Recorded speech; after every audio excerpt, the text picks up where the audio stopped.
Bom, vamos dar continuidade. Vocês lembram que a gente tinha visto o seguinte: por conseguinte, a congruência dos termos contrastantes do instinto de morte com os fenômenos de repetição com que a explicação de Freud os relaciona, efetivamente sob qualificação de automatismo da repetição, não deveria causar dificuldades caso se tratasse de uma noção biológica. O problema é o seguinte: pulsão é pulsão, instinto é instinto. É isso aqui, tá? Ele falou bonito, mas moral da história, simplificando, é isso. Não é para fazer confusão. Aí ele vai embora. Continuando agora, a gente vai continuar onde a gente teria que continuar. A partir do 167. Todos sentem muito bem que não é nada disso. E aí está o que faz muitos de nós tropeçar em seu problema. Pulsão não é instinto. O fato de muitos se deterem ante a aparente incompatibilidade desses termos. Vocês viram no Homem dos Lobos Freud tendo que dizer, não é instinto aqui, é pulsão. Ele mesmo faz a correção em cima dos próprios editores. O fato de muitos mas prevalece a vontade do editor.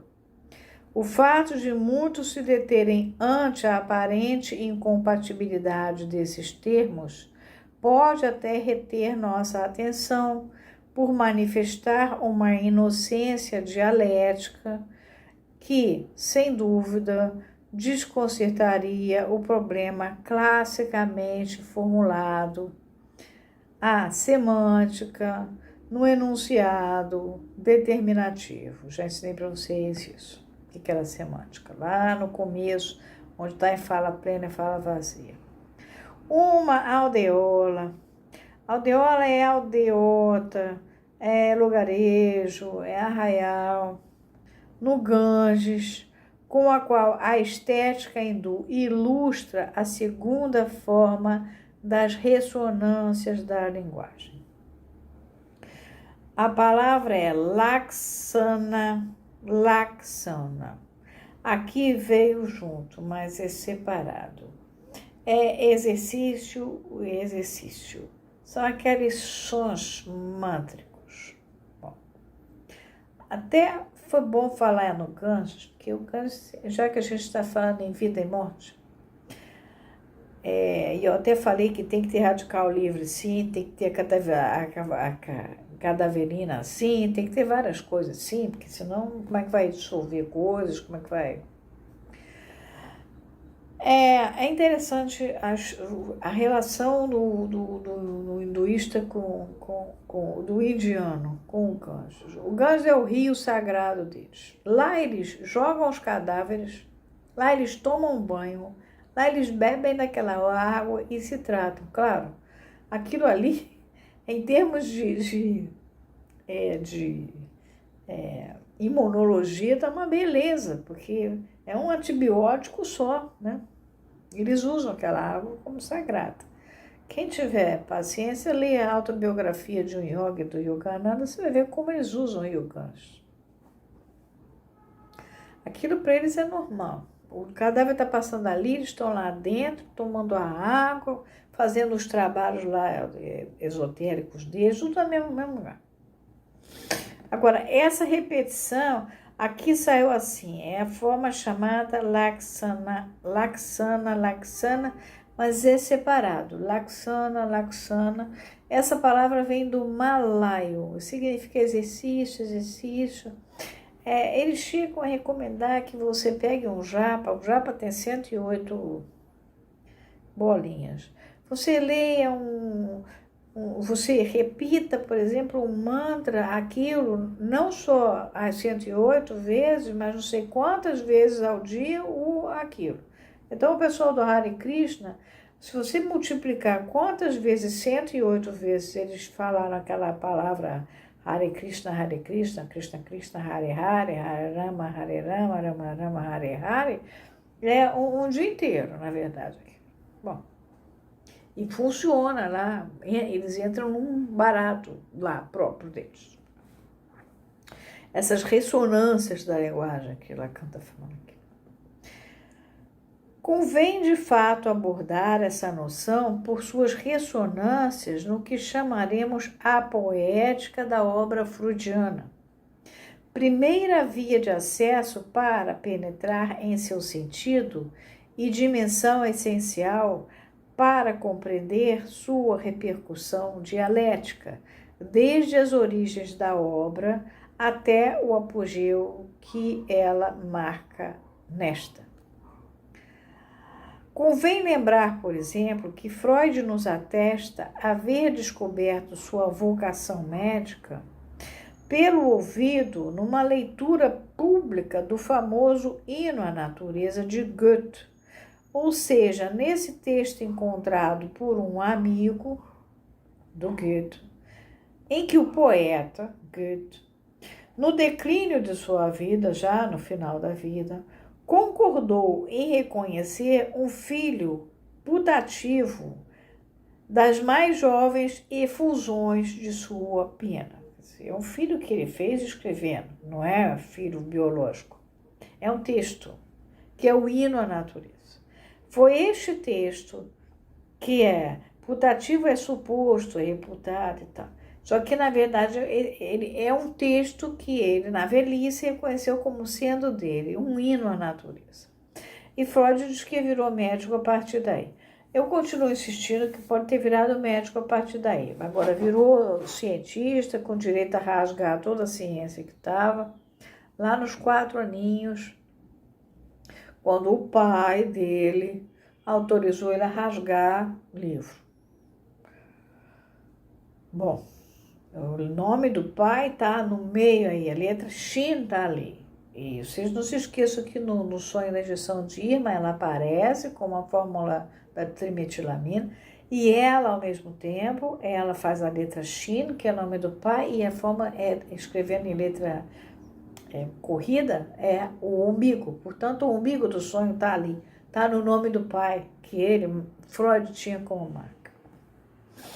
Bom, continuando, no extremo oposto da vida de Freud, também na velhice, encontramos no artigo sobre a análise terminável e terminável, que é o último, é do Congresso de Marienbad, onde ele não vai, o artigo que vai, que ele escreve para o Ferenczi, a referência expressa de sua nova concepção ao conflito de 2 princípios, aqui em Empédocles, de Agrigento, no século V a.C., ou seja, na indistinção pré-socrática. Lacan usa esse pré-socrático, embora ele mesmo diga que não existe nenhuma realidade pré-discursiva, mas enfim,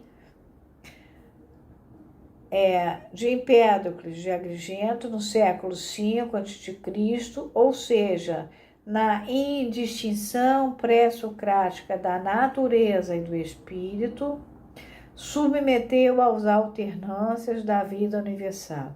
É quando ele descobre o amor e o ódio. Isso está editado no livro do Emmanuel Carneiro Leão, que é da editora, da mesma que eu editei, Tempo Brasileiro. Está escrito em O Pensamento Originário, é onde ele escreve isso. Está num livro chamado Heráclito, Fragmentos. Rio de Janeiro, Tempo Brasileiro, 1980, página 9 e 10. Sobre a importância dessa crítica sobre a questão do pré-socrático, em Lacan vocês vão encontrar, não há nenhuma realidade pré-discursiva. Ele mesmo falando, no Seminário 20, na página 45. Cada realidade se funda e se define por um discurso. Mas, porém, contudo, todavia, entretanto, aqui está pré-socrático. Ele está chamando, sim. Ele não fala os pensadores trágicos, como Emmanuel Carneiro Leão faz questão de falar. A página 9 e 10 que eu falei é a crítica do Carneiro Leão. Nesse livro Carnelian tem uma porção de fragmentos de pensadores. E esse trecho do Agrigento, do Empédocles, está lá, onde o Freud vai tirar, é um texto grande, o amor e o ódio. É onde ele vai, então, dar a forma final da teoria pulsional, que eu tinha começado lá no Além do Princípio do Prazer.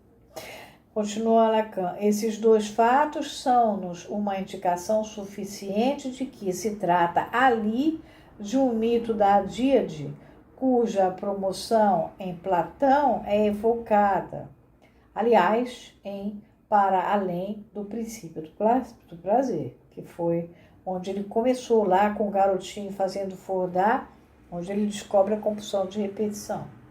Mito que só pode ser compreendido na subjetividade do homem moderno ao se o elevar à negatividade do juízo em que ele se inscreve.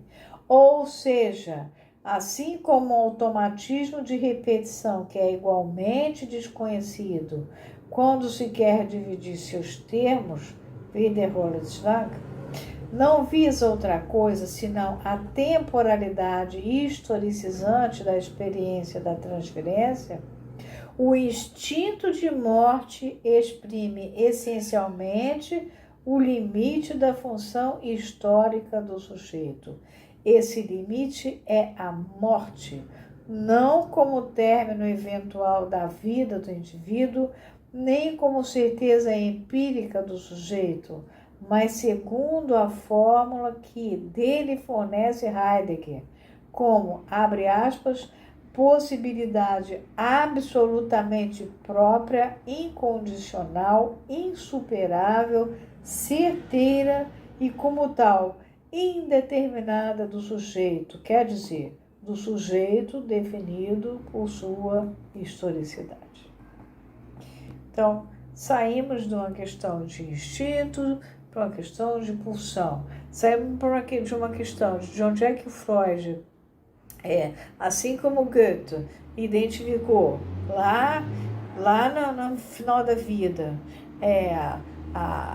uma coisa que ele escreveu, Freud identificou ali, nessa identificação de Goethe, a vontade dele ser médico.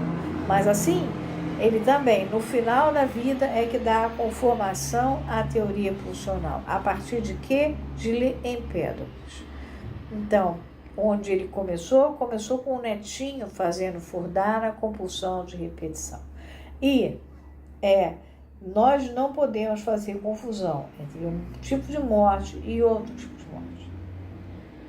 Uma coisa é a pulsão de morte, que vai dar as deflexões nas pulsões parciais.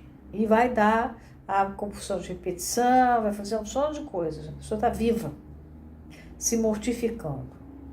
Outra coisa é a morte mesmo, real. Virou cadáver, virou soma, morreu. A psique foi embora, virou eidolo. O nous se perdeu. A psique gerada nessa última vinda dela, mas aí já como transformada em eidolo, aguardando para entrar no Hades. É muito diferente. Não é aquela psique que você trata todo dia na clínica fazendo compulsão de repetição todo santo dia, tá? Parando aqui.